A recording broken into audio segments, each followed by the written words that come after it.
Would you dare eat a species that was once nearly extinct? Why did Americans have to turn a national icon into food to save it? How did a wild animal, one that can't be domesticated, become a new star in the clean meat industry? And would you believe, the more people eat bison, the more their future is actually secured.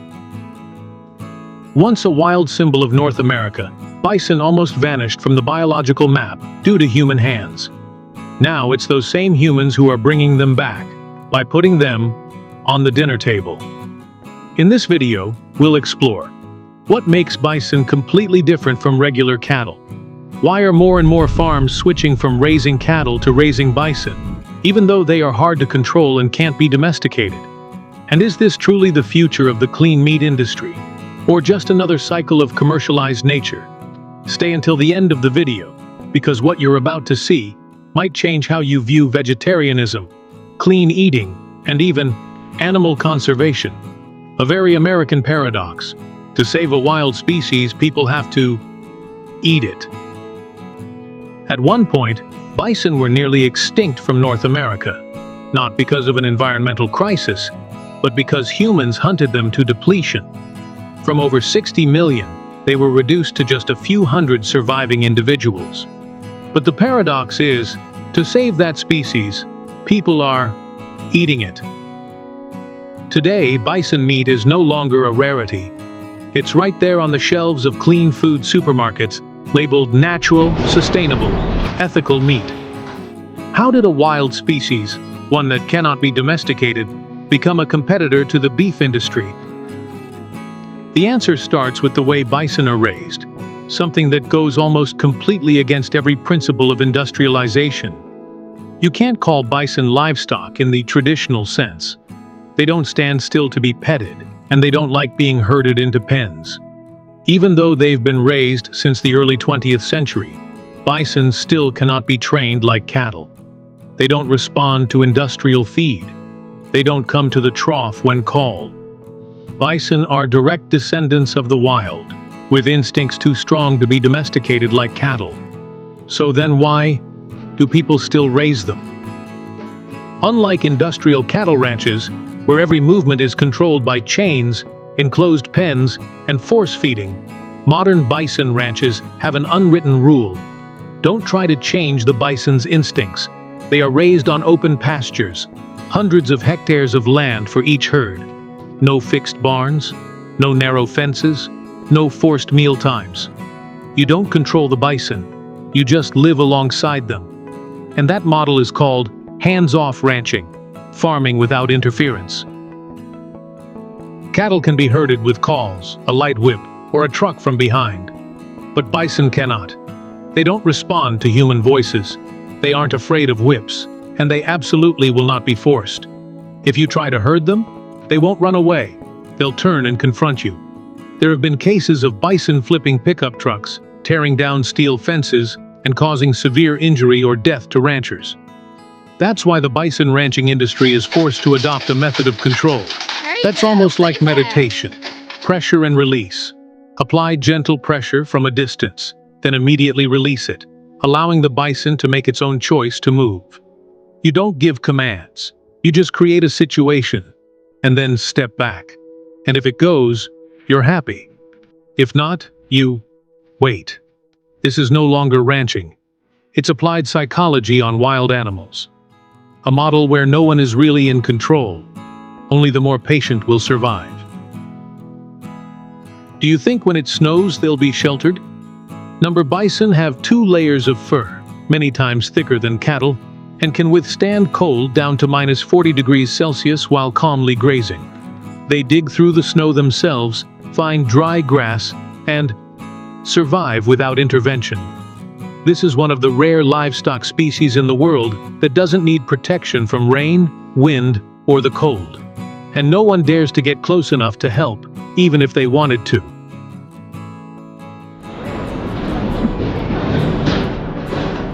Something incredibly interesting here is that bison are too wild to be vaccinated, too aggressive to be confined for hormone injections. But that very fact makes bison meat 100% natural in the true sense. No antibiotics, no growth hormones, no preventive antibiotics. The result? American consumers are captivated. While the industrial cattle industry is heavily criticized for using hormones and causing high methane emissions, bison stand out as a pristine, all-natural option that doesn't require lengthy certifications.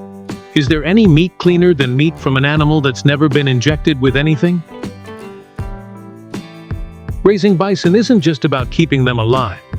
It's also about bringing an entire ecosystem back to life. You could call bison ecological plows. When a herd of bison moves, they don't graze like cattle. Instead, they trample down old grass, churn up dry soil, leave behind loose, dry dung, and then continue moving. This very cycle helps regenerate root systems, revitalize the topsoil, allowing the grasslands to recover naturally without fertilizer. And did you know that bison dung has incredibly unique characteristics? It's drier and looser than cattle dung, less smelly, less ammonia, doesn't smother the soil. And it's distributed evenly along their migration paths, not accumulating in dead spots like cattle ranches. And it doesn't need to be cleaned up, because the dung decomposes naturally and becomes perfect nutrition for native grasses. No need for tillers. No need for chemical fertilizers. No need for modern irrigation systems. Bison improve the land by living true to their wild instincts. That's something no cattle can do, because cattle stay in one place, eat the land bare, and create barren dead patches. Many studies also show bison help the soil retain carbon better than cattle, because they help native grasses grow, prevent erosion, and truly restore grasslands. In many states like South Dakota, Montana, or Colorado, bison ranches are not just places for raising animals. They are centers for restoring the prairie ecosystems that were destroyed by the cattle industry before. No artificial breeding, no forced seasonal reproduction, just letting bison choose their own mates at the right time, in their own way. Have you ever heard of a ranching model that lets animals reproduce freely and still be profitable? This is the only way to keep the wild genes, avoid inbreeding, and maintain survival instincts. Bison remain bison, not modified. At first glance, raising bison might seem economically illogical. They need a lot of land. They don't tolerate confinement. They can't be forced to gain weight. They grow slower than cattle. But there's something few people would expect. The operating costs are extremely low. Ranches don't need feed storage barns, no regular vaccinations, no major disease treatment costs. A herd of bison is left for nature to manage, and that's precisely how costs are optimized. Moreover, because bison provide naturally clean meat, the selling price is 2 to 3 times higher than regular beef, especially when sold through chains like Whole Foods, Sprouts, or farm-to-table restaurants. And this isn't just beef, merely labeled natural. When you eat bison meat, you are eating meat from an animal that is still wild. Although born on a farm, bison haven't lost their herd behavior, they aren't dependent on humans, and their genetics have changed very little compared to their ancestors 200 years ago. Therefore, this isn't just a difference in meat. It's a difference in how we view agriculture, not domestication, but living in parallel.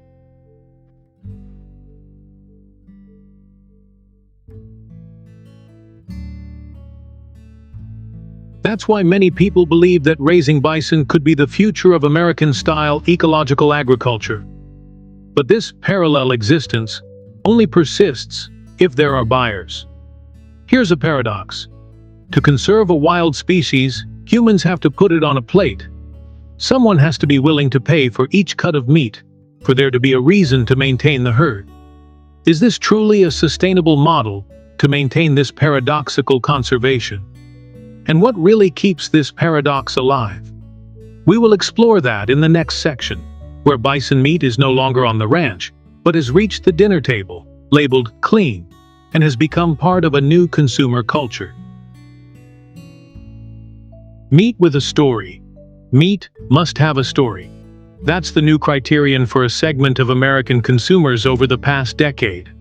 They don't just want to eat well, They want to eat right. To eat meat with clear origins, that wasn't killed indiscriminately, doesn't cause pollution, and isn't hidden behind indifferent industrial assembly lines. And in the list of meats that meet these criteria, bison is emerging as a new symbol. In supermarkets like Whole Foods, Sprouts, or even some special Costco stores, bison meat is often in its own section. Carefully packaged, labeled, grass-fed bison, no hormones, no antibiotics, born wild. The price? At least 30 to 40% higher than organic beef, and potentially 2 to 3 times more than regular beef. But people still buy it. Because this is more than just meat. It's a packaged lifestyle. A statement. I don't support industrialization. I eat something that aligns with ecology, and I contribute to conservation. It sounds ideal, but when ethics and the market sit down at the table together, there's a strange truth. Precisely because bison are a wild species, every cut of bison meat carries the feeling of true naturalness. No cramped pens, no chains, no injections. Consumers love that and are willing to pay for it. But because of that, every bison that dies is a wild-gened individual being taken away.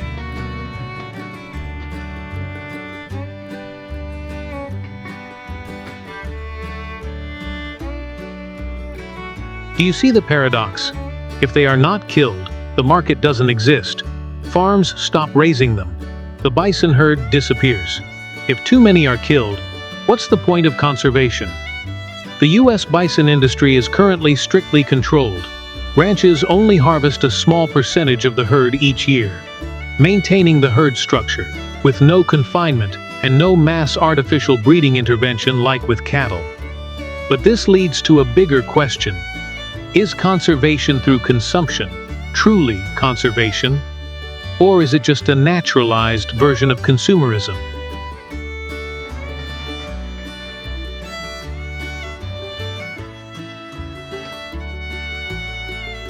Not everyone eats bison, but for those pursuing clean food, especially the high-conscious consumers group, this is a responsible meal.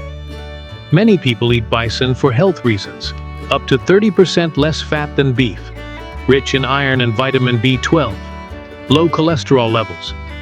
But some others choose bison for ethical reasons, better than factory beef. At least they lived free, shared a consumer in Colorado. Here, freedom before death becomes part of the meat's value. Bison weren't forced to live, so dying is less of a sin. An argument that sounds very American. Very typical of how everything is marketized, even conscience.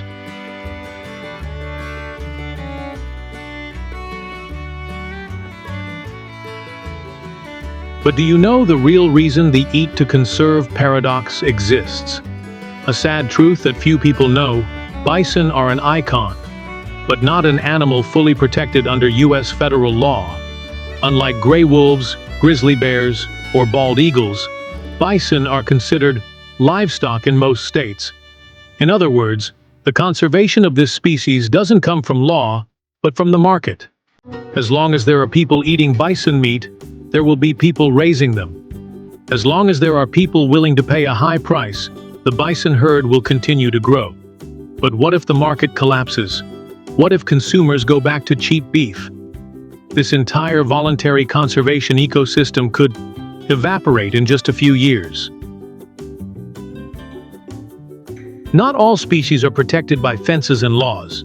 Some species, like bison, survive because they are consumed correctly. In a world where humans once hunted them to the brink, now keeping them in existence is closely tied to market demand. A strange loop. The more they are eaten, the more reason there is to raise them. The more demand there is, the more opportunity there is for conservation. But do you believe that is the right thing?